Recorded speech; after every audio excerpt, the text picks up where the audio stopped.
everybody, my name is Lindsay. Welcome back to my bookish and writing channel. Today I am so excited to share my new planning and goal setting system and what works for me as a writer with ADHD. I've separated this video into chapters, so if you'd like to skip ahead to a specific section, please check out the description. So I want to begin this video with a little bit of backstory.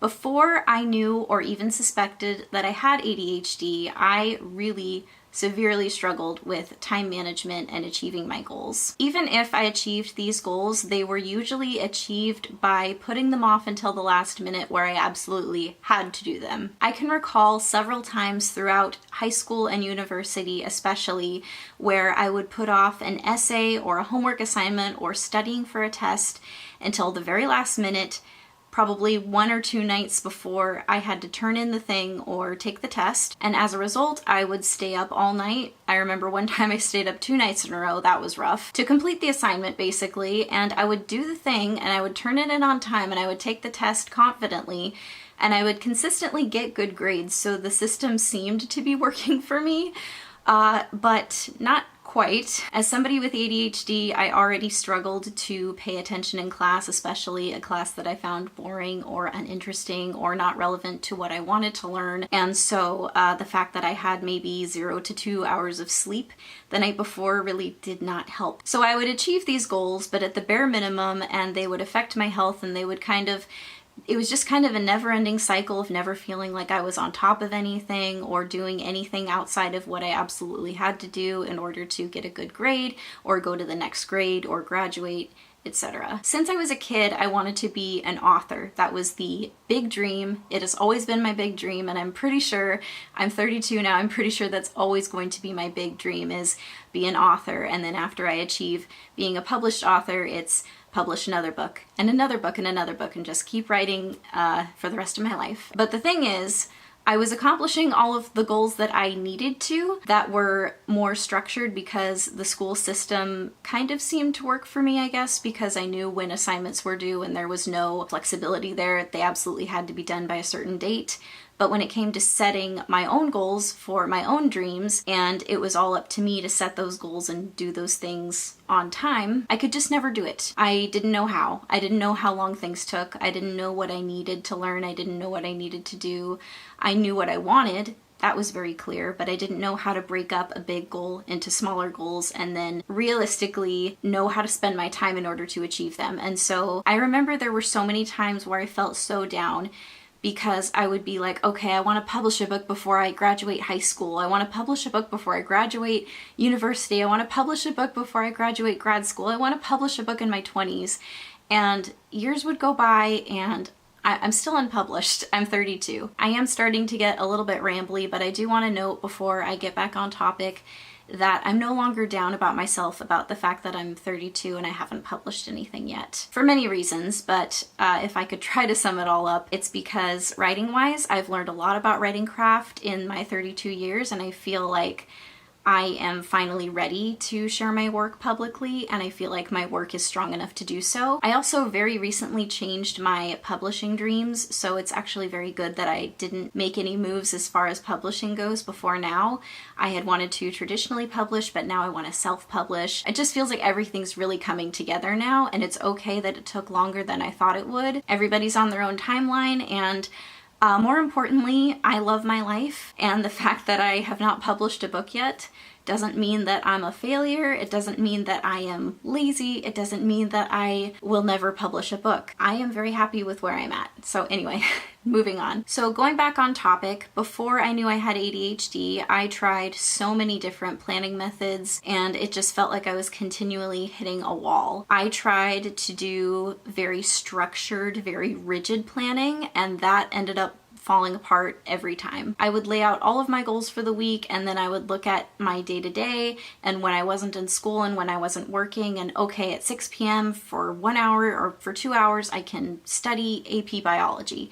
And then 6 p.m. would roll around and my brain was like, I don't want to do this. I just don't want to do this. And I wouldn't do it, and then my entire weekly block structure just fell apart right there. I also tried the very opposite thing where I would make my schedule too open and too flexible, and while I liked what I was seeing on my planner and being like, wow, look at all this time, look at all this I could just be creative with my time and I can do whatever I want. And that was good to realize.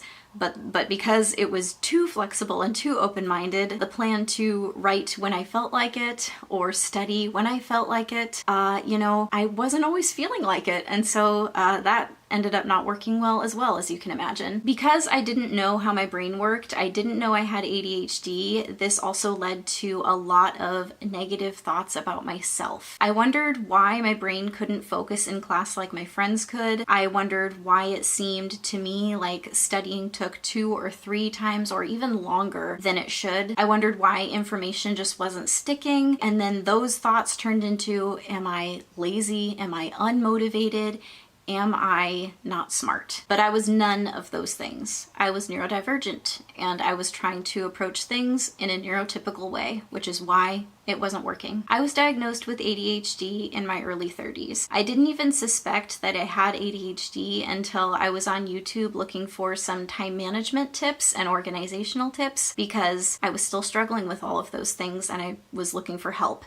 And I came across a YouTube channel called How to ADHD. I wondered if approaching things a little bit differently than I had would help me.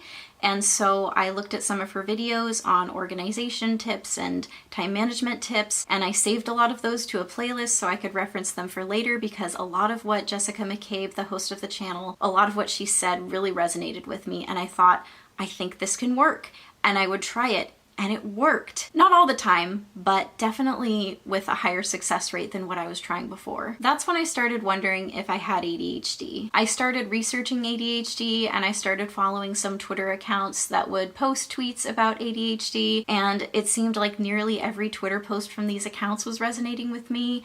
And I think it was at that point where I realized I do have ADHD. Suddenly it made so much sense why I was struggling so much with things that seemed to be so easy for some of my friends and family. Suddenly it made sense why I struggled to be on time for anything, no matter how hard I tried. Why I could almost never pay attention in a class that I just wasn't interested in, even as an adult. Why I could never keep my room clean. Why I really struggled with achieving goals, and why saving daunting or boring tasks until the very last minute seemed to work with my brain the best. At least until I knew I could do things differently. I did go to my doctor and get a professional diagnosis, mostly because I just wanted to check that I was correct. But I also want to say that for anybody who has self-diagnosed themselves with ADHD, I think that diagnosis is just as valid. You know yourself best. So once I knew that I had ADHD, it was time to approach things in a new way. When it came down to relearning how to manage my time effectively and set goals in a realistic way, 2 resources helped me significantly. The first resource I've already mentioned, and that is the How to ADHD YouTube channel, which I've linked in the description. The second resource helped with my ADHD brain and also with my writer dreams, and that is the Heart Breathings YouTube channel hosted by indie author Sarah Cannon, which I've also linked in the description. On the channel Heart Breathings, Sarah Cannon aims to help writers achieve success in every step of the writing journey, from planning your novel to finishing your novel, editing it, getting it published, marketing, every step of the way. She just wants other writers to achieve success like she did. Essentially, Heart Breathings is, to me, a wonderful writer's resource. Sarah Cannon has published several videos about every step of the writing process that I've found so helpful, and it's really made a significant impact on me as a writer. This YouTube channel is an excellent writer's resource, and it's here where I learned about Sarah Cannon's planning method, which she calls HB90. At first, when I heard about HB90 and how it worked, I didn't think it would work for me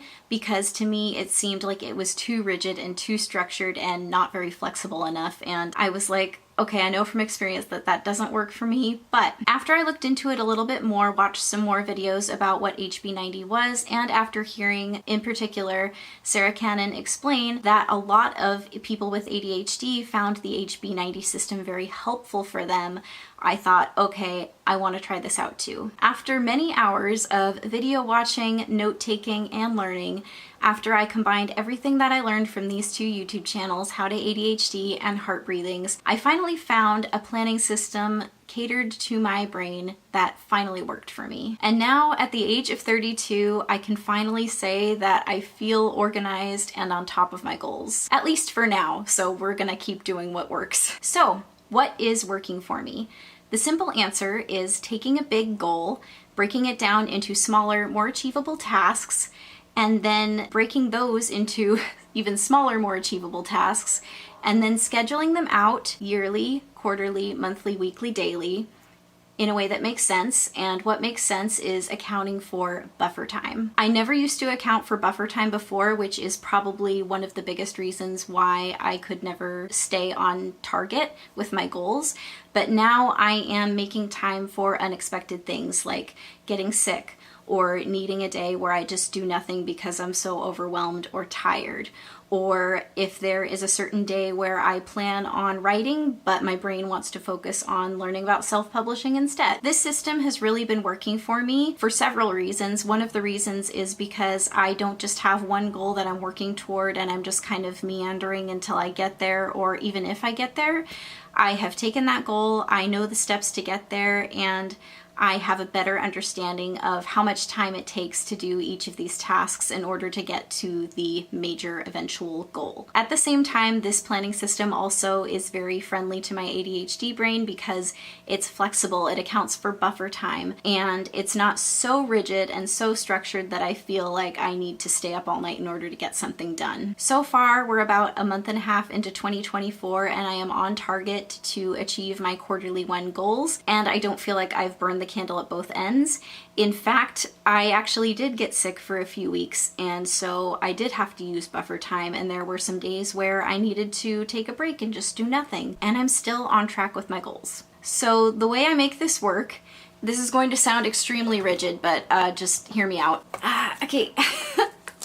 I use not one, not two. Oh my gosh, I didn't... but 3 planners. This might seem like a lot, and I think for some people it is way too much. But for me, this is honestly working so well right now. The biggest planner is this one. It's very heavy, and it has a Howl's Moving Castle on the front because why not? It's about this thick, and it is my annual goal planner. So at the beginning of this year, I sat down, I asked myself what I wanted to achieve in a year that was doable and not overwhelming, but still, you know, things that I wanted to achieve in 1 year. And I sat down, I wrote the big goals, I broke them down into smaller tasks, and then I broke those down into smaller tasks. I estimated how long these tasks would take me and also added some buffer time to that, so I gave myself more time than I thought I needed. This planner actually is the HB90 planner on Sarah Cannon's Etsy shop, which I will also link in the description. So that is what I'm using to take my annual goals and break them down into smaller, more achievable goals. And something else that's also working for me with this HB90 planner is that I didn't outline my entire year all at once. I am only planning out 1 quarter at a time, which is great for my ADHD brain that needs that flexibility and freedom to change things if I need to. So I have my annual planner, it's the HB90 planner, and then after I break up my goals into quarterly tasks, I break those up into weekly tasks, and I put the weekly tasks into my Legend planner, which I will also link in the description. Every week, usually around Friday or Saturday, I sit down and I think about what goals I want to achieve within the next week, and I write them down, but I do not schedule them out. The only things that are specifically scheduled in this planner are appointments, meetings, hangouts with friends or family, work schedule, and then also when I'd like a YouTube video to go up. But tasks specifically are not scheduled. So that is my weekly planner.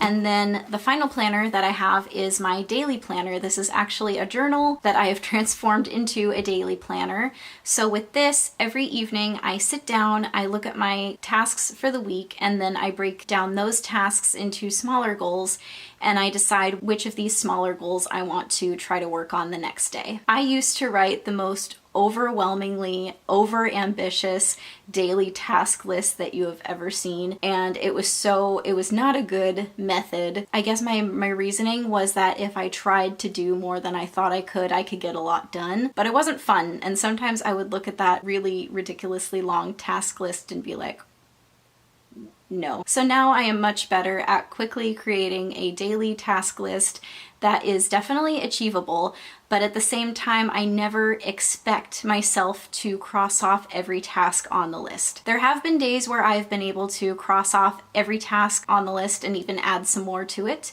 But most of the time I achieve most of the tasks and then end up moving one or two to the next day. And that has been way better for my mindset to just set goals without the expectation of achieving all of them, because I don't feel like I have failed. I feel like I am just readjusting. That has also been a big element of this whole learning experience when it comes to planning and goal setting. And that is that it is a learning experience and it is continuous. I am going to be continuously learning about what works for me and what doesn't work for me. And if I try something and it doesn't work out, it does not mean that I failed. It just means that I need to try something new. One of my struggles as a person with ADHD is knowing exactly how long things take. And so the only way that I am able to know that is to not look at how long things take for other people, but do it myself, record how long things take, and then I know. This whole process is an ongoing learning experience where I am learning how long things take for me specifically, and giving myself realistic expectations for when I can achieve them. So that is my very specific, very catered to my brain planning method that I am using in 2024 to achieve my writing goals. Like I said, I'm about a month and a half into this system. It's really working for me. Like I said, I really feel on top of things, but the real challenge is to see if this new planning system works for me throughout the year, not just for a month and a half. And so I'm planning on making a video near the end of 2024, essentially reviewing how this planning system worked for me throughout the year. So that's the real challenge, but I'm feeling pretty optimistic so far, and I'm feeling pretty on top of things, which I have almost never been able to say. So that's big. Thank you all so much for watching this video. I hope you enjoyed it, and I also hope it wasn't too all over the place. If you're a writer yourself, or if you're neurodivergent like me, what does your planning system look like? What tips and tricks do you find helpful? I would love to know, so please feel free to share them in the comments. And if you'd like to leave an emoji in the comments just for fun, or to let me know you're here, please leave me a winter-related emoji like a snowman or a scarf. I will see you soon with a new video. Bye everybody.